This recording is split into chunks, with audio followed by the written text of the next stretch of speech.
Yo, what's up mga kaibigan? Nali na tayo magkwentuhan. Ang Golden State Warriors ay wala pa rin ginagawang galaw ngayong off-season at isang player lamang ang dahilan dito at yan nga ay si Jonathan Kuminga. Tila ba na hostage na nga ang buong cap space ng Warriors dahil tinatanggihan niya ang lahat ng offer ng team na ito. Gusto niya nga ng mas mataas na sahod, mas madaming taon at nais siyang mas magkaroon ng control sa kanyang next contract. Dahil dito ay naiipit ang Warriors dahil ayaw nga nila na pakawalan lang si Kuminga but at the same time ay ayaw din nila itong bigyan ng napakalaking kontrata. Dahil may max contract na nga sila Curry, Draymond at Jimmy Butler. Kung bibigyan pa nila si Kuminga ng malaking sahod ay mahihirapan na silang kumuha ng dekalidad na mga role players.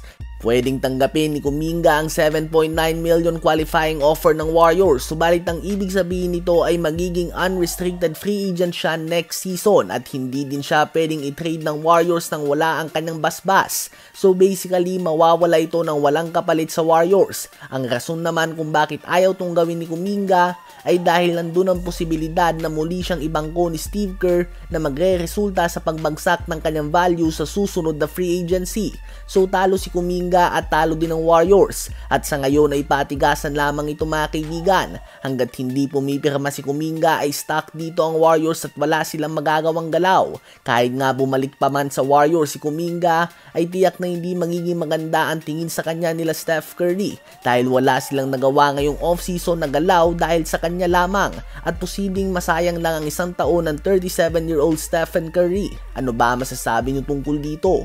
Habang isa naman sa mga inaasahan na gagawa ng malaking jump sa Eastern Conference sa susunod na season ay ang Atlanta Hawks dahil nakuha nga nila sila Kristaps Porzingis, Nickeil Alexander-Walker at Luke Kennard sa free agency at napanatili din nila ang tulad nila Trae Young, Dyson Daniels, Onyeka Okongwu, Zachary Risache, Jalen Johnson at iba pa. Ganun pa man ang leader ng kanilang team Trae Young ay may tampo sa Atlanta Hawks ngayon dahil hanggang ngayon umano ay hindi pa din ito nakakatanggap ng contract extension at hindi nga daw ito natutuwa sa Hawks front office dahil sa palagay niya ay malaking disrespect ito sa kanya.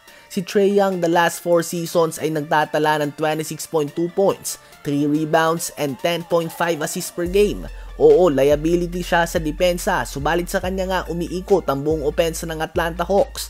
Para sa isang player na halos hindi umabot ng 6 feet ang tangkad, ay napakahusay niya nga mga kaibigan.